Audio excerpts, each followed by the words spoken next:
안녕하세요. 작은기업 사장의 도서관의 이국섭 작가입니다. 오늘은 지난 시간에 이어서 딜리셔스 샌드위치 2부 순서로 책 소개 내용들을 좀 더 자세하게 소개하도록 하겠습니다. 뉴욕의 금융회사나 로펌이 메트로폴리탄 뮤지엄을 통째로 빌려서 고객들과 그림을 보면서 파티하는 세상이 뉴욕입니다. 고로 문화를 모르면 경제도 모르는 시대가 된 것이지요. 그렇다면 문화 경쟁력은 비즈니스맨과 기업인들에게만 필요한 생존 전략일까요? 절대로 그렇지 않습니다. 우리나라 사람들에게는 문화라는 말이 나오면 나이라는 색깔부터 먼저 규명하게 됩니다. 도대체 문화의 나이가 어디 있습니까? 그리고 중장년층들은 진정한 노후 대비가 무엇인지 고민해 봐야 할 때입니다. 주말에 할인점을 데려가는 아빠와 문화생활을 함께하는 아빠 중에 누가 아이들에게 영감을 키워줄 수 있을까요? 여러분들에게 맡기겠습니다. 아버지의 문화 수준이 아이들의 미래를 결정한다고 주장하는 저자는 아빠들의 핑계는 바빠서 문화를 챙길 수 없는 게 아니라 문화에 관심이 없기 때문에 생활은 찌들고 어깨는 구부정해진다고 일갈하고 있습니다. 이처럼 문화 경쟁력은 직업과 세대를 막론하고 반드시 갖추어야 하는 생존 전략임을 일깨우고 있습니다. 문화적 능력이 경제적 능력을 좌우하는 시대가 될 것이라고 이 책의 저자는 주장하고 있습니다. 미국이라는 나라는 역사가 얼마 되지 않아서 인류가 필요로 하는 세상에 없는 새로운 것을 창조하는 데는 약합니다.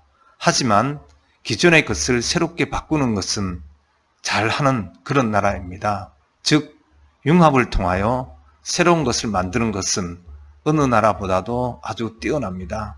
한때 세계 최고의 인터넷 강국은 우리나라였습니다. 그러나 지금은 미국입니다.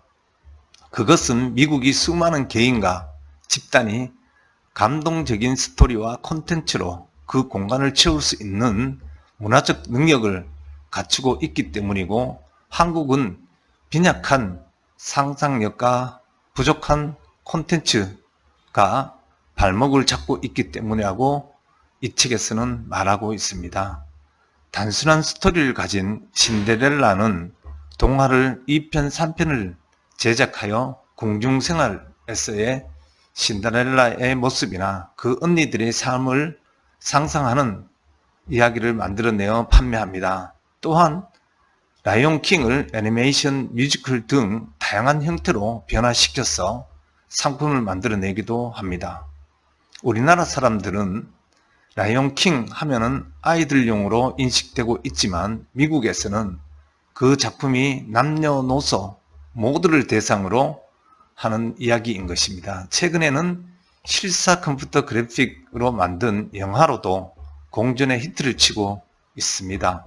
앞으로의 시대는 정보는 끊임없이 생산되고 새로운 아이디어를 창출하는 시대가 옵니다.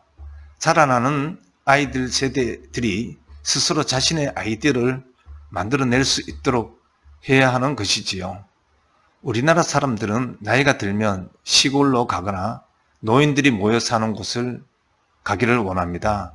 하지만 미국의 노인들은 오히려 나이가 들어서 대학가 근처에서 살기를 원한다고 합니다.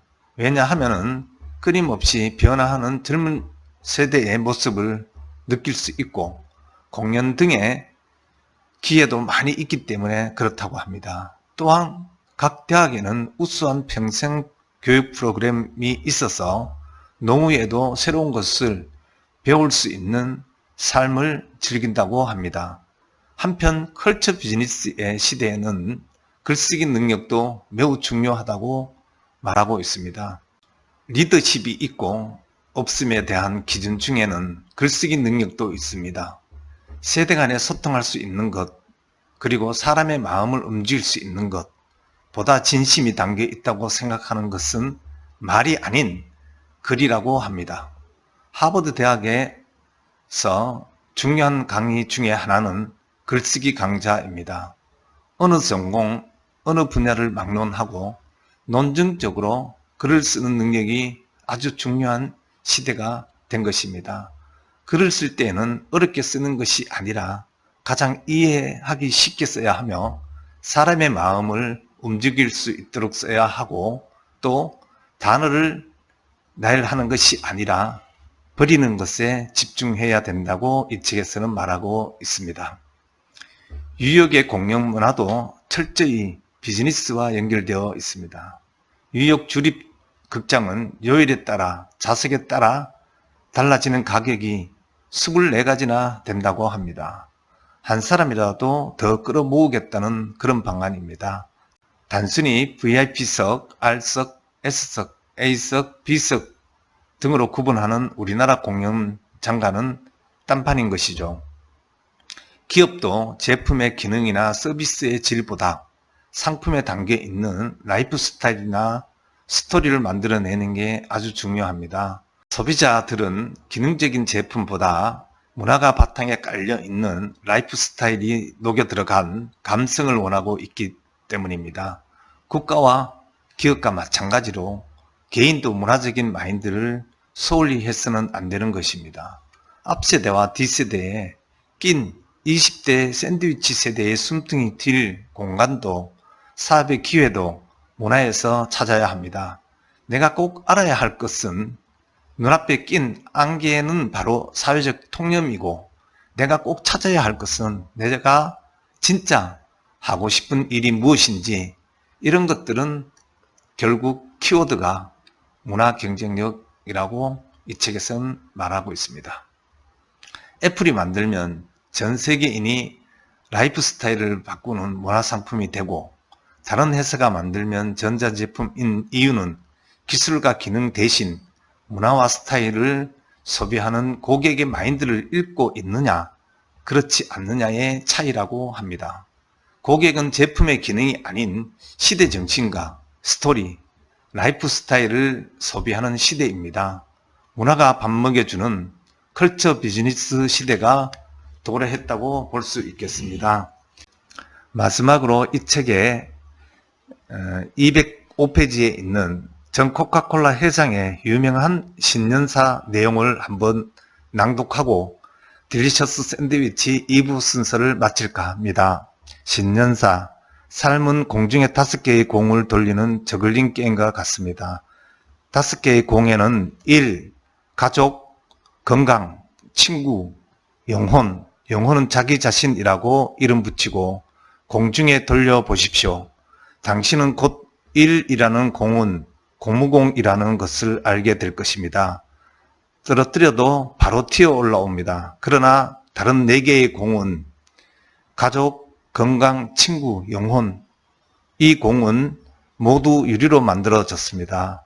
하나라도 떨어뜨리면 손상되고 흠집이 나고 산산이 부서져 다시는 예전처럼 돌아올 수 없습니다. 그래서 당신은 이 5개의 공을 균형을 잡기 위해 노력해야 합니다.